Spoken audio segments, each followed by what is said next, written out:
Bien, vamos a conversar ahora de la vulvovaginitis atrófica. ¿Ya? Este es un tema que se ve en hemorragia uterina posmenopáusica. Este es un tema que también se ve en las ITS y en el síndrome de flujo vaginal.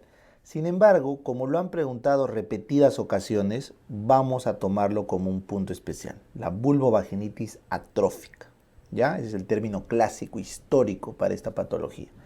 Entonces vamos a conversar un poquito de los aspectos generales y obviamente tenemos que empezar con la histofisiología del aparato genital relacionado a las hormonas, ¿no? Entonces, como ustedes pueden ver acá, un aparato genital femenino de una mujer en edad fértil que tiene elevadas concentraciones de estradiol, como ven, tiene un cuerpo uterino grande, ¿no es cierto?, bien desarrollado, con una capa muscular bien desarrollada.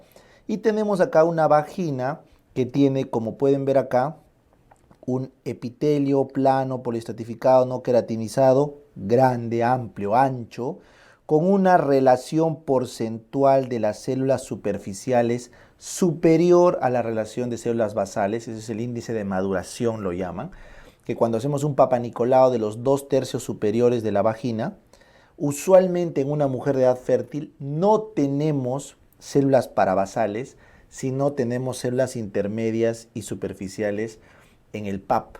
Eso quiere decir que es una vagina cuyo epitelio está madurando normalmente, está creciendo. ¿Está bien? Luego noten que esta vagina tiene unas rugosidades. Esto que pueden ver son unas rugosidades de la mucosa que se pliega. Eso también indica que es una mucosa trófica, o sea que está bien desarrollada, que tiene buena cantidad de mucosa, que tiene que plegarse inclusive por la abundancia de ella. Y obviamente esta mucosa está hidratada, está con una microbiota adecuada, tenemos un estroma saludable, con buen flujo sanguíneo, con buena relación de colágeno mucopolisacáridos, o sea, en cristiano tenemos un tejido sano de una mujer en edad fértil.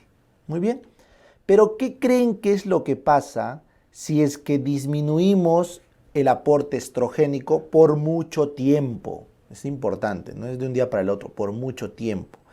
Entonces, ya sea porque llegan a la menopausia, o porque hacen falla ovárica precoz, o porque tienen insuficiencia adrenal que no produce andrógenos de la suprarrenal, o porque están tomando pastillas que bloquean los receptores de estrógenos, o porque están tomando pastillas que suprimen el eje, cualquier causa de hipoestrogenismo que se les ocurra, entonces va a afectar acá el contenido, va a afectar acá el tejido vaginal. Entonces, claramente el útero involuciona, se atrofia, se hace más delgada la capa muscular, ¿correcto? Y en el caso de la vagina los cambios son aún más notorios. Por ejemplo, ya no tenemos rugosidades porque la mucosa es escasa. Y esa mucosa que tenemos ahí es delgada, delgadita. Y por lo tanto la relación entre células superficiales y células parabasales, ¿qué pasa? Disminuye. O sea, aumentan las células parabasales. Luego, como ves acá, el flujo sanguíneo disminuye. Los vasos disminuyen y al disminuir los vasos alteran obviamente la flora, alteran el trofismo de toda la mucosa. Como se dan cuenta, este tejido subcutáneo o este tejido infraepitelial, el estroma, ¿no es cierto?, se hace más delgado, cambia su contextura y su relación mucopolisacáridos, colágeno, y se generan una serie de alteraciones que se terminan conociendo como la atrofia vaginal. Pero no olviden que la vagina viene del seno urogenital junto con tejido urinario. Entonces esta atrofia vaginal también afecta el tejido urinario. Entonces afecta la uretra, y va a dar síntomas uretrales. Y también este seno urogenital ha dado origen al mesénquima del piso pélvico. Entonces también se va a afectar el piso pélvico. Por lo tanto, la caída de estrógenos genera clínica vaginal, clínica urinaria y clínica de piso pélvico porque se reparten entre ellos la actividad estrogénica. Y dicho sea de paso, también se ha estudiado que hay actividad androgénica, ¿ya? Entonces ahorita vamos a conversar de eso. Por lo tanto, el hallazgo patológico final de la vulvovaginitis atrófica es una vagina pálida porque tiene poco flujo, una vagina delgada, friable porque su mucosa es más pequeña, sin rugosidades, con una flora alterada, como pueden ver acá. Muy bien, entonces acá hay unos conceptos que quiero compartir con ustedes, que son conceptos muy importantes. Por ejemplo, desde el 2014 ya no se usa el término vulvovaginitis atrófica, porque es incompleto, ya que la vulvovaginitis atrófica casi siempre va acompañada de clínica urinaria y de clínica de piso pélvico. Y aparte es un espectro sintomático, entonces lo llaman síndrome génito urinario de la menopausia. ¿Por qué un síndrome? Porque es un conjunto de signos y síntomas. ¿Por qué génito? Porque clínica vaginal. ¿Por qué urinario? Porque clínica uretral. ¿Y por qué de la menopausia? Porque la gran mayoría ocurren por el hipoestrogenismo de la menopausia. Entonces, claramente este es el término correcto con el que debería venir una pregunta de atrofia o de vulvovaginitis atrófica. ¿Listo? Recuerden que lo que manda en la clínica, o mejor dicho en la patogenia, es el hipoestrogenismo, o sea, un estrógeno disminuido. Recuerden que el estradiol es más potente que la estrona y este es más potente que el estriol. Entonces, cuando baja el estradiol, como ven acá, cuando baja el estradiol, se genera la clínica del hipoestrogenismo, que eso es lo que deben llevarse, lo más importante acá. Muy bien. Ahora, adicionalmente, recuerden que el efecto hormonal que tienen el estrógeno sobre la vagina, no solamente es de él, sino también del andrógeno, ¿ya? Y también de la progesterona. Entonces, miren esto. Se ha visto que los receptores estrogénicos abundan en la vagina, sí, pero también hay receptores androgénicos y progestágenos. Y los receptores androgénicos, que lo voy a pintar con color azul, abundan en la vulva. Y finalmente los receptores de progesterona abundan en ambos tejidos. Entonces los estudios actuales han demostrado que todo este ambiente genitourinario está marcadamente influido por estradiol, estrógenos, por andrógenos, incluido la testosterona, y por progesterona. De los cuales recuerden que la vagina predominan los estrógenos, en la vulva predominan los andrógenos y la progesterona, que está en ambos, es la hormona que menos afecta. ¿Está claro? ¿Y esto por qué es importante? Porque mucho del tratamiento histórico se ha hecho con andrógenos y no con estrógenos, justo por el temor a los efectos adversos del cáncer de mama, y se han visto resultados favorables. ¿Ya? Entonces recuerden que estas dos hormonas actúan a nivel genitourinario de forma bastante equilibrada. Muy bien, entonces recordemos una vez más cuáles son los beneficios locales del estrógeno sobre el aparato genitourinario, que justamente son los que explican la clínica cuando esto se altera. Entonces, primero, el colágeno. Entonces, deben recordar que la distribución, consistencia, la forma y la resistencia del colágeno depende de la cantidad de hormonas. Y eso se nota en la piel de las chicas cuando son jóvenes, cuando envejecen, y también se nota en las mucosas. Entonces, en este caso, la caída de estrógenos disminuye el colágeno, su distribución y su resistencia, y por lo tanto la vagina se vuelve un tejido más friable que puede doler en las relaciones sexuales. Entonces, esa es la explicación de la parte estromal. Ahora, ¿qué pasa en la parte de la superficie? Los mucopolisacáridos, que normalmente se secretan o que están en la superficie celular, que mantienen hidratada y humectada la vagina, porque recuerden que la vagina no tiene secreciones per se, no tiene glándulas. La vagina se hidrata por un transudado de mucopolisacáridos y por una secreción cervical de bajada. Entonces, no tiene glándulas per se. Entonces los mucopolisacáridos, cuando cae el estrógeno, disminuyen, y por lo tanto sin mucopolisacáridos la vagina se seca. La sequedad vaginal es justamente el déficit de los mucopolisacáridos normales por el hipoestrogenismo. ¿Ya? Ahora, habíamos visto también que los vasos sanguíneos disminuyen. Entonces el flujo sanguíneo de la vagina disminuye. Por lo tanto, ese tejido se atrofia por falta de aporte de oxígeno y de aporte de nutrientes. Y ese cambio de flujo y esa caída de nutrientes y esa caída de estrógenos también altera la microbiota. Entonces el lactobacilo de Döderlein, que es un lactobacilo gram positivo, disminuye su concentración y en su reemplazo aumentan los anaerobios gram negativos. Garnerela, Prevotella, porfiromonas y otros anaerobios gram negativos empiezan a crecer a raíz del hipoestrogenismo, como les dije, porque cae el flujo y se altera los mucopolisacáridos de membrana. Entonces, este cambio es normal, es fisiológico, ocurre en las menopáusicas y por lo tanto no se considera una enfermedad. Simplemente son los síntomas asociados al climaterio o a la posmenopausia. ¿Está bien? No es per se una enfermedad. Muy bien. Entonces, ¿quiénes sufren de esto? Bueno, pues obviamente van a sufrir las mujeres que tengan una deprivación de estrógeno por alguna causa. Les han operado los 2 ovarios, toman medicamentos que bloquean los receptores de estrógenos o han hecho una menopausia. Lo más probable es que sea por menopausia, ¿no es cierto? Entonces, las mujeres en edad fértil tan solo sufren un 3% de vaginitis atrófica, porque tendrían que ser esas mujeres de casos excepcionales que sufren hipoestrogenismo antes de la menopausia. Noten que en la transición menopáusica temprana, o sea, los primeros años de la caída de folículos, solo un 4% de mujeres se afectan. ¿Por qué, doc?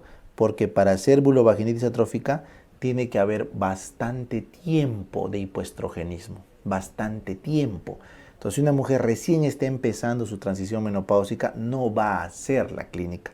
Entonces, cuando ya pasan muchos años de hipoestrogenismo, entonces recién aparece en la transición menopáusica tardía, o sea, unos 3 a 5 años antes de la menopausia, 21%, o sea, 1 de cada 5 mujeres ya están haciendo vulvovaginitis atrófica. Todavía no tan frecuente como en la posmenopausia tardía, o sea, pasados los 5 años de menopausia, cuando ya no hay formación de folículos y por lo tanto el hipoestrogenismo se va al 100, entonces pasados esos 5 años ya casi 1 de cada 2 mujeres sufre de vulvovaginitis atrófica. Por lo tanto no se puede considerar una enfermedad porque simplemente es la evolución normal de la fisiología de la mujer. Pero noten ese aumento porque la clínica se da por el tiempo de hipoestrogenismo, por la cantidad de tiempo que esa vagina ha tenido sin actividad. Recuerden que se ha visto que la vagina mejora su trofismo con los embarazos, con las relaciones sexuales. Probablemente en el caso de los embarazos por el juego hormonal y en el caso de las relaciones sexuales porque el flujo sanguíneo que generan los orgasmos o la excitación sexual hacen que esa vagina sea más trófica.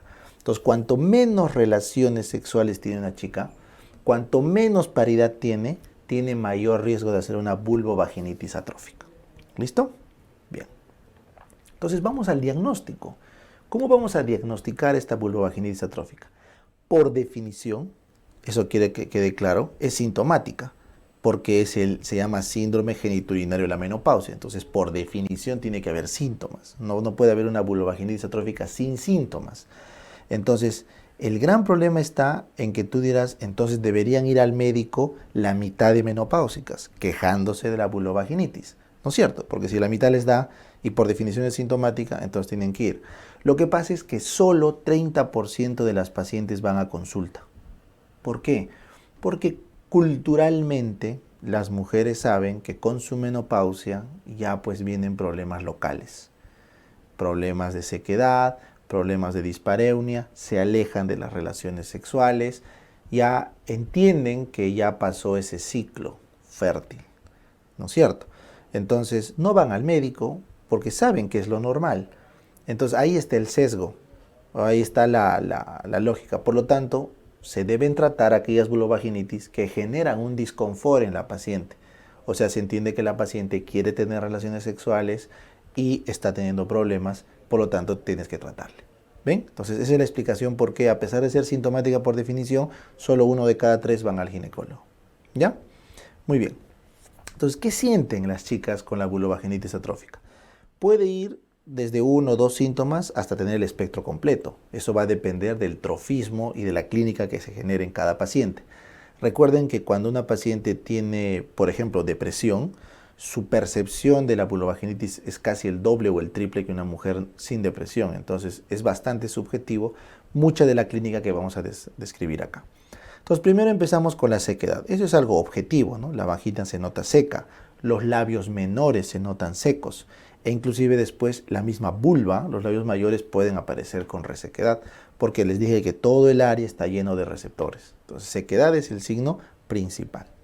Luego tenemos la baja lubricación. Las mujeres cuando quieren tener relaciones sexuales se dan cuenta que ya no lubrican como antes. Entonces van a disminuir sus actos sexuales porque ya no están lubricando igual. Eso pasa porque las glándulas de Bartolino también responden a los estrógenos. Entonces ahí tienes otra clínica. Por ende, una vagina seca y una vagina que no lubrica en acto sexual, ¿qué va a generar? Dispareunia, pues, disconfort a las relaciones sexuales. Que básicamente esta es la razón por la que más visitan al ginecólogo, la dispareunia. Muy bien. Ahora, ¿qué pasa si ese epitelio se empieza a atrofiar aún más? Entonces, al atrofiarse aún más, puede aparecer sangrado escaso. Este es un dato pregunta de examen. La vulvovaginitis atrófica da sangrado escaso, para que lo diferencies de otras causas de sangrado posmenopáusico, que son sangrados abundantes. ¿Ya? Muy bien.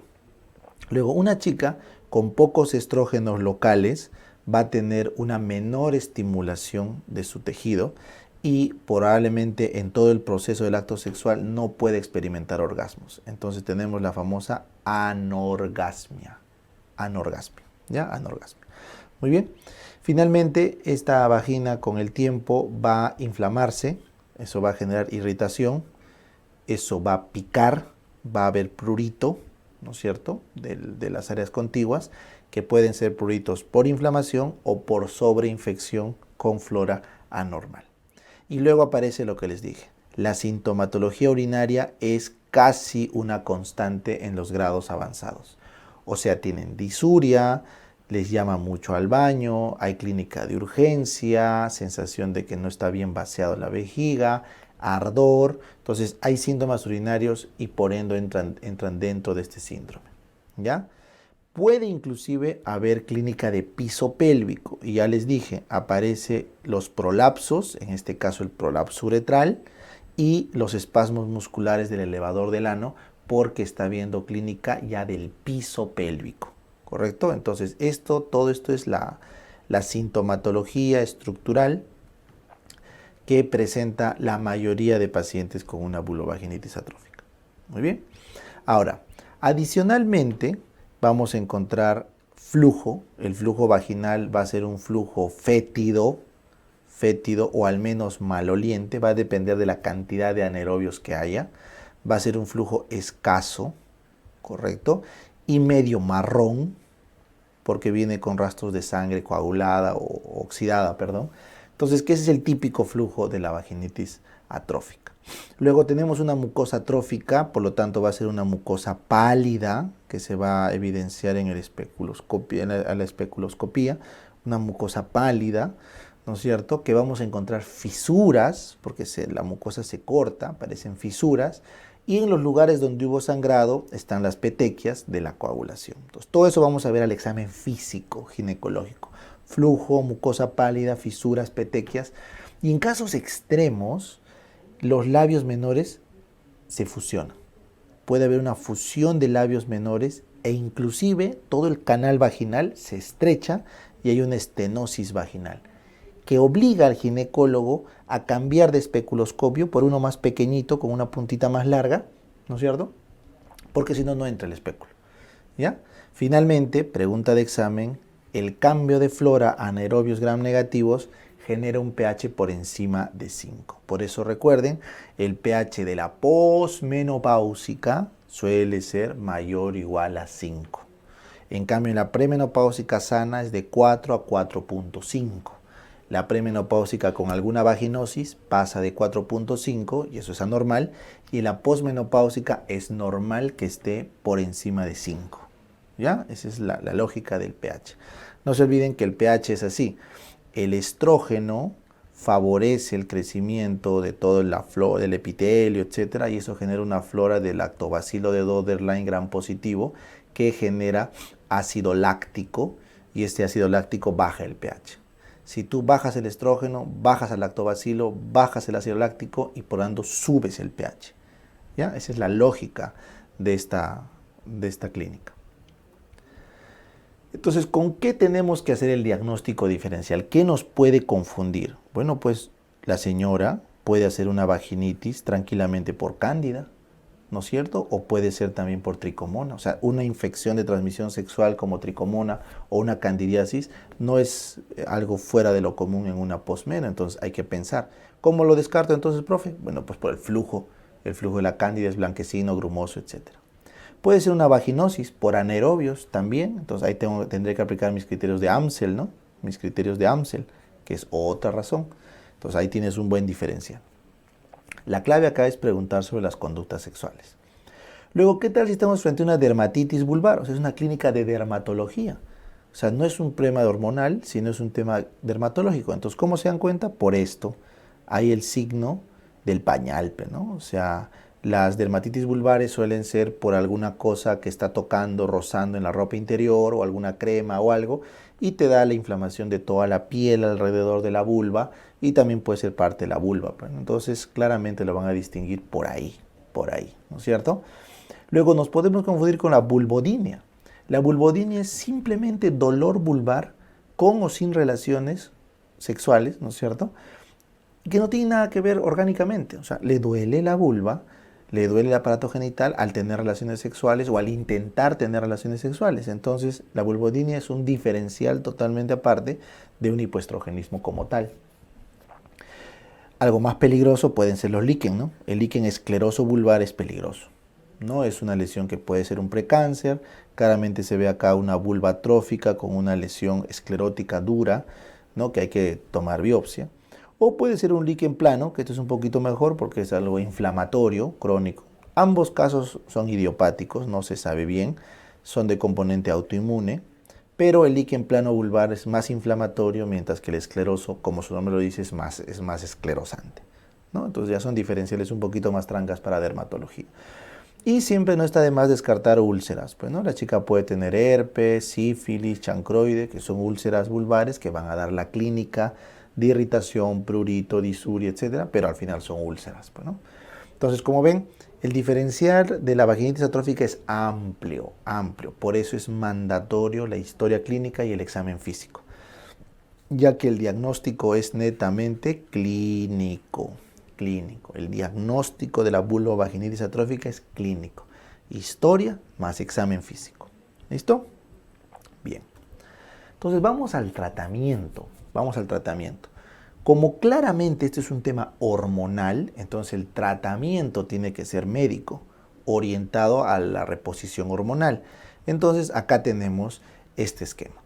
Los casos leves, sin ulceración, sin sangrado, simplemente donde hay sequedad y falta de lubricación, se puede recomendar los lubricantes e hidratantes vaginales que se venden OTC, ¿no? Over the counter. O sea, hay infinidad de productos en el mercado, lubricantes vaginales, hidratantes, que son diversas emulsificaciones que pueden ayudar a tener buenas relaciones sexuales en la posmenopausia. Pero recuerden, no tiene que haber úlcera, no tiene que haber sangrado, ¿ya? Porque ¿qué pasa? Si tenemos úlcera, sangrado, entonces ahí sí ya tenemos que recurrir al tratamiento hormonal. Entonces, lo que recomienda las guías es estrógenos tópicos, pero a baja dosis, para evitar el riesgo de cáncer de mama. O podemos usar andrógenos como la prasterona, tópicos, que es la dihidroepiandrosterona tópica, ¿correcto? Y algunos médicos utilizan testosterona, pero no hay evidencia sólida, como un andrógeno para tratar la vaginosis atrófica o la vaginitis atrófica. Muy bien. Si no podemos utilizar terapia vía tópica, por algún motivo el paciente no tolera las hormonas o tiene muchos riesgos relacionados a hormonas, podemos dar ospemifeno vía oral, que también es un fármaco bastante seguro respecto a cáncer de mama y que puede mejorar el trofismo estrogénico en la zona. Noten por favor, y acá les he traído un esquemita, que el piso pélvico, las mucosas y la misma vagina tienen receptores hormonales. Por ejemplo, color reproductivo es el color moradito, entonces tenemos útero, vagina, tiene receptores estrógeno alfa, estrógeno beta y factores de crecimiento. Entonces ahí van a usar bien su tratamiento tópico o también sistémico, va a mejorar esta parte. Luego la parte urinaria que ven de color rojo, la vejiga y la uretra, también tiene receptores de estrógeno, pero de tipo beta, no el alfa, ¿correcto? Luego tienes la gastrointestinal, que en este caso es la parte del colon distal, también puede tener receptores estrogénicos en menor cantidad. Y el músculo esquelético, que es este de rojo, que es el elevador del ano, tiene también receptores estrogénicos. Entonces, como se dan cuenta, todo el piso pélvico y el aparato genitourinario está lleno de receptores estrogénicos y el tratamiento tópico ayuda, ¿correcto? No se recomienda tratamiento sistémico salvo en última línea con ospemifeno, porque aumentamos el riesgo de cáncer de mama de forma innecesaria, ¿ya? Sin embargo, las úlceras, la atrofia, la sequedad, se puede tratar localmente con esto, pero al final muchas mujeres tienen cicatrices o prolapsos o tienen ya la vagina deformada por esta atrofia. Entonces existe un tratamiento quirúrgico, no es como tal quirúrgico, pero sí es un tratamiento pues especial que es usando láser, ¿no? Una plastía de vagina con láser. Entonces ayuda, con evidencia todavía débil, a mejorar casos severos de vulvovaginitis atrófica. ¿Listo?